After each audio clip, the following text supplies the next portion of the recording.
Hello students, good morning. We are going to start our fourth lesson alternative centers of power.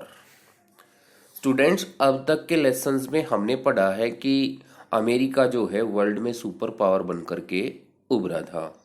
लेकिन इस lesson में हम पढ़ेंगे कि अमेरिका के बराबर में अल्टरनेटिव सेंटर्स ऑफ पावर भी बन चुके हैं। यानी कि अमेरिका को टक्कर देने के लिए या अमेरिका के बराबर में खड़ा होने के लिए दूसरे कंट्रीज जो हैं वो अपनी एक यूनियन बना करके आगे आए हैं। तो इसमें हम सबसे पहले यूरोपियन यूनियन के बारे में पढ़ेंगे। तो यूरोपियन यूनियन में क्या था, कैसे इसको बनाया गया था, कौन सी कंडीशंस थी, ये सारी इसमें हम पढ़ने वाले हैं। तो सबसे पहले Marshall plan. After the world war second European states infrastructure and economy decline continuously. सबसे पहले मार्शल प्लान में क्या था कि जो सेकेंड वर्ल्ड वार हुआ था उसमें जितने भी यूरोपियन स्टेट्स थे, यूरोपियन कंट्रीज थे, उनका इंफ्रास्ट्रक्चर और इकोनॉमी लगातार नीचे जाती जा रही थी, गिरती जा रही थी। उसका लेवल जो था वो नीचे जाता जा रहा था। Under the Marshall plan the USA provided financial help to revive European economy.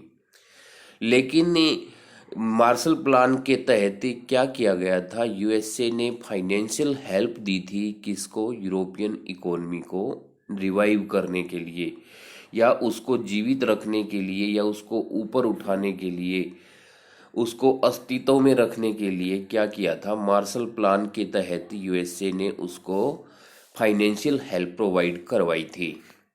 Second point दिया है, under the Marshall plan the organisation for European economic corporation OEEC भी बोलते हैं इसको, was establish in 1948। Marshall plan के तहत क्या किया गया, यूरोपियन इकोनॉमिक कॉरपोरेशन के लिए एक ऑर्गेनाइजेशन बनाया गया जिसको 1948 में एस्टेब्लिश किया गया था, बनाया गया था, स्थापित किया गया था। थर्ड पॉइंट में क्या दिया गया है, इन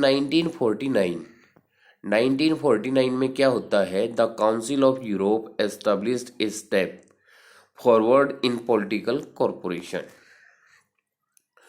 तो इसमें 1949 में एक काउंसिल ऑफ यूरोप बनाई जाती है, उसको स्थापित किया जाता है और वो आगे बढ़ाई जाती है किसके लिए, पॉलिटिकल कोऑपरेशन के लिए, राजनीतिक सहयोग के लिए। यानी कि दोनों मतलब जितने भी यूरोपियन कंट्रीज हैं वो आपस में पॉलिटिकल लेवल पर भी कोऑपरेट करेंगे, कोऑपरेशन करेंगे, सहयोग देंगे। इसके लिए इस काउंसिल ऑफ यूरोप को एस्टेब्लिश किया गया था, आगे बढ़ाया गया था। फोर्थ पॉइंट में क्या दिया गया है, 1957 formation of the European economic community. 1957 में क्या होता है, यूरोपियन इकोनॉमिक कम्युनिटी स्थापित की जाती है after collapse of the Soviet block, establishment of the European union in 1992। European union की जो स्थापना की गई थी वो 1992 में की गई थी, जब सोवियत ब्लॉक खत्म हो गया था। यानी कि सोवियत यूनियन के डिसइंटीग्रेशन के बाद, सोवियत यूनियन का डिसइंटीग्रेशन हमने कब पढ़ा था, 1991 में। तो जैसे ही सोवियत यूनियन का डिसइंटीग्रेशन होता है तो उसके बाद 1992 में यूरोपियन यूनियन को एस्टेब्लिश किया जाता है। सिक्स्थ पॉइंट दिया है, European union has its on foreign and security policy cooperation on justice and single currencies. तो यूरोपियन यूनियन क्या करती है, अपनी फॉरेन और सिक्योरिटी पॉलिसी तैयार करती है, खुद की तैयारी कर, जितने भी यूरोपियन यूनियन में शामिल कंट्रीज थे उनकी अपनी खुद की फॉरेन पॉलिसी थी, सिक्योरिटी पॉलिसी थी और न्याय के लिए, सिंगल करेंसी के लिए वो एक दूसरे का कोऑपरेशन करेंगे। यानी कि यूरोपियन यूनियन की एक ही करेंसी थी, उसमें जितने भी शामिल देश थे उन सभी की एक ही करेंसी होती थी। तो the European union has changed from an economic union to an increasingly political one. European union में क्या है, अब कुछ बदलाव किया गया है, इकोनॉमिक यूनियन भी बना दिया गया है, एन इंक्रीजिंगली पॉलिटिकल वन, और इसको एक पॉलिटिकल यूनियन भी बना दिया गया है। यानी कि पहले ये इकोनॉमिक लेवल के लिए काम करती थी, अब ये पॉलिटिकल लेवल के लिए भी काम ही करती है। इसके बाद 8 पॉइंट दिया गया है, in 2003 European union tried to make constitution for the EU. EU means European union. कि 2003 में यूरोपियन यूनियन ने क्या किया था, अपना कॉन्स्टिट्यूशन बनाया था ईयू के लिए, यूरोपियन यूनियन के लिए, बट फेल्ड। यानी कि वो सफल नहीं हो पाया। यानी कि कॉन्स्टिट्यूशन अपना खुद का बनाने की सोची थी, लेकिन ये बन नहीं पाया।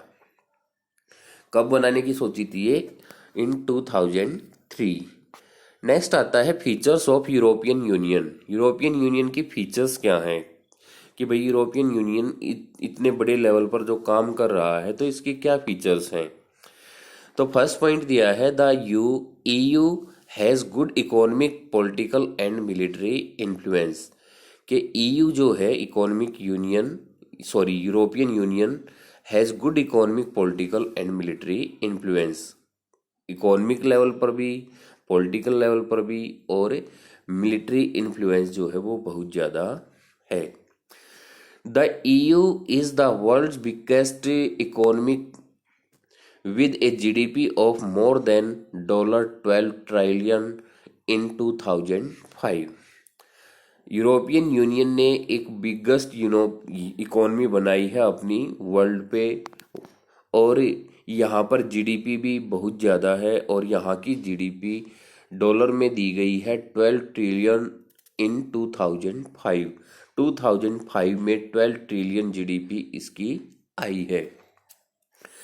ट्रिलियन होता है खर्ब, अरब के बाद जो खर्ब आता है, तो 10 खर्ब्स हम काउंट कर सकते हैं, 10 अरब इसके लिए बोल सकते हैं।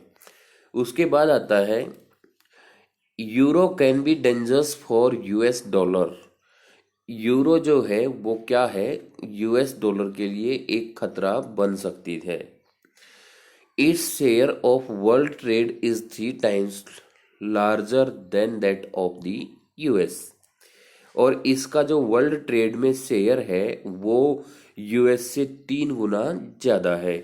वर्ल्ड लेवल पर जो वर्ल्ड ट्रेड किया जाता है उसमें यूरोपियन यूनियन का जो हिस्सा है वो कितना है, अमेरिका से 3 गुना ज़्यादा।